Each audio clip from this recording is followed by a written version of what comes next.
So how are you thinking around that time about what the true principles you do with this huge traction? So we've always, there's like bedrock principles that we've built in the entire company around, but also very much specifically USDC. Yep. So what are those bedrock principles? We've always built on a bedrock principle of basically transparency. So transparency has been a huge focus for us. We were the very first stablecoin that basically published 100% of our reserves with a top global auditor and accounting firm attesting to it every single month. That was huge, transparency. The second was, regulatory compliance. Our view was like, this is a real digital dollar. This needs to be issued under a regulatory regime. And so from day one, USDC has been issued as legal electronic money in the United States under the same regulations that issues your PayPal balance, your Apple Pay balance, your Venmo balance, all these things. So what was your thinking there, Jeremy? Because just again, it seems so obvious now, but it wasn't an institutionally cooperative landscape there. It was philosophically. Law. If we wanted to issue this product in the United States, that was the law. Like, it is electronic money transmission, and so we could go and like set up somewhere offshore and sort of try and do this like outside of the law. But I'm building an American company. I'm building a global company. And from day one, this goes back into the history of Circle. From day one, our philosophy was, we are going to sit at the intersection of the existing financial system and this new world of blockchain-based money.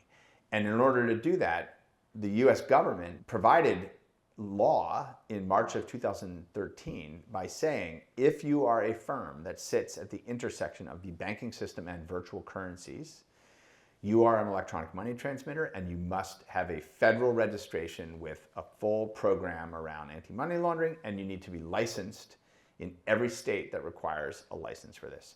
So we said, okay, to do what we want to do, we have to do that.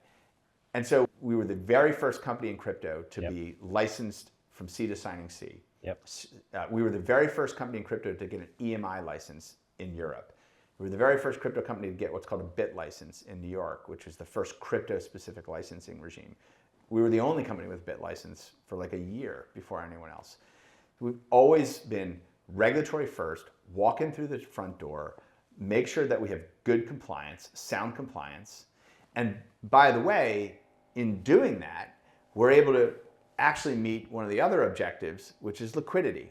Well, what is liquidity? Liquidity is you can actually create and redeem it. You can actually connect an actual bank account, and you can purchase the stablecoin and redeem the stablecoin. You can't do that if you're, shady and offshore and no one wants to give you a bank account. And it's like, I don't even know where the banks are, right? So we were the first company to have high quality banking. We brought on major strategic partners like Coinbase to become massive retail distribution for this, so that anyone with a retail bank account could easily get and redeem USDC. And then we offered this at an institutional level. So you had transparency, compliance, regulatory, actual liquidity that was there. And then like technical innovation, like we were constantly figuring out what are the things that we could do with the protocol itself. And we think about USDC as a stablecoin network protocol. And then how do you work with developers to gain that and adopt that? So those bedrock principles are why we are where we are today. And we're just continuing to build on those, not just in the US, but in almost every major market in the world. And so those things kind of, I think, have been, fundamental to why we were having success early on. I mean, why did DeFi protocols say, oh, we're going to use USDC? Well, because it was liquid. You could create and redeem it. You could use your Coinbase account. You could use a Circle account. It worked with the banking system. People knew what it was. They knew it was not illegal. It was a legal electronic money instrument.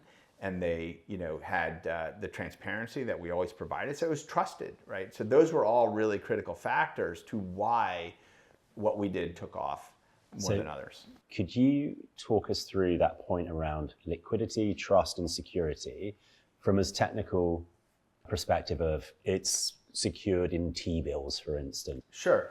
So there's a couple ways to think about this. There's sort of the financial stack, which sits there, and then there's like the technological and operational stack. So at a financial stack, as my CFO likes to say, Circle is, we believe, the most transparent financial institution in history. What do I mean by that?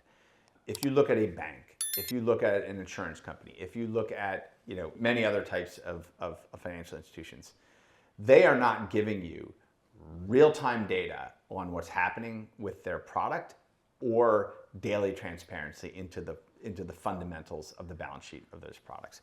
Those are things that we do. So how does that happen? So the first is that when we receive dollars, effectively, those dollars, before we mint USDC, those dollars are held in reserve.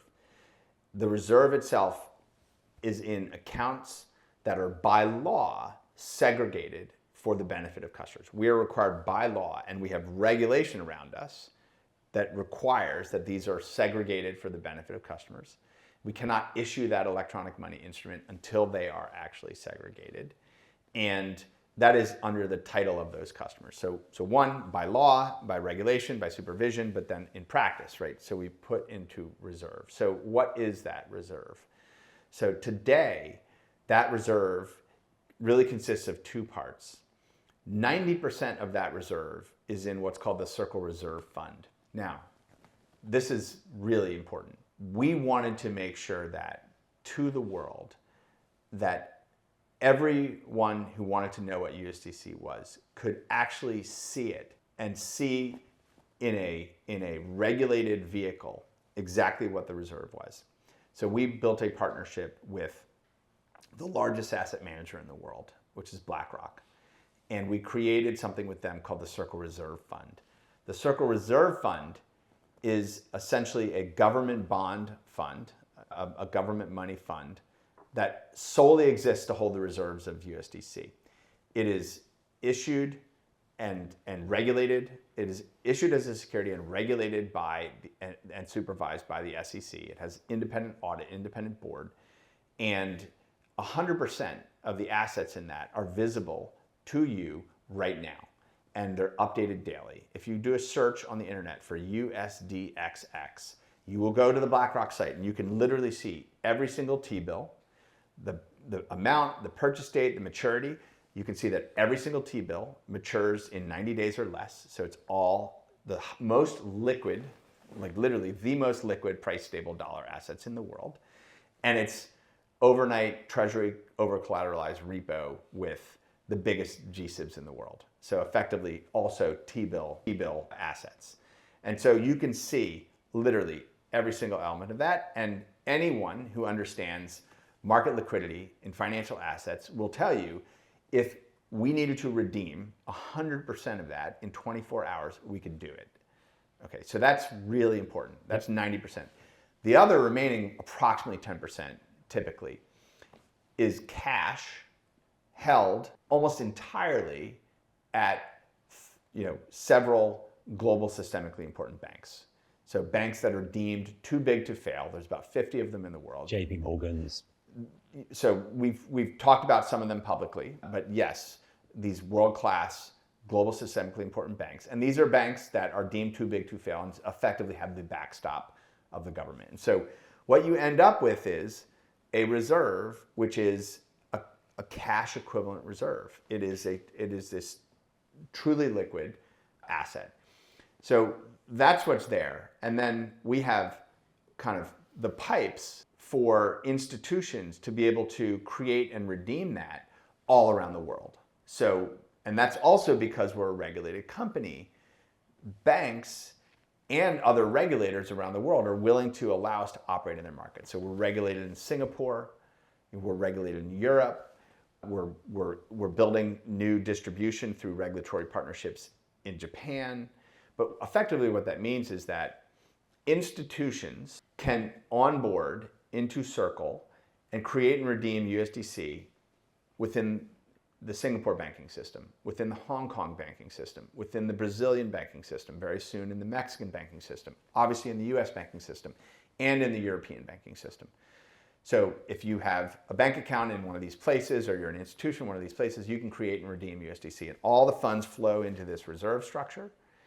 And so you have liquidity in terms of the actual ability from within these banking systems to create and redeem this. And you have the liquidity of the underlying reserve. And you have the belts and suspenders of this sort of publicly registered reserve fund structure that's there. And you have an overlay of regulatory oversight of this by prudential regulators. So that's the structure. That's what it is. And so if I'm someone who's saying I'm using this, that's what you're using. That's what you get access to. Well, thank you, Jeremy.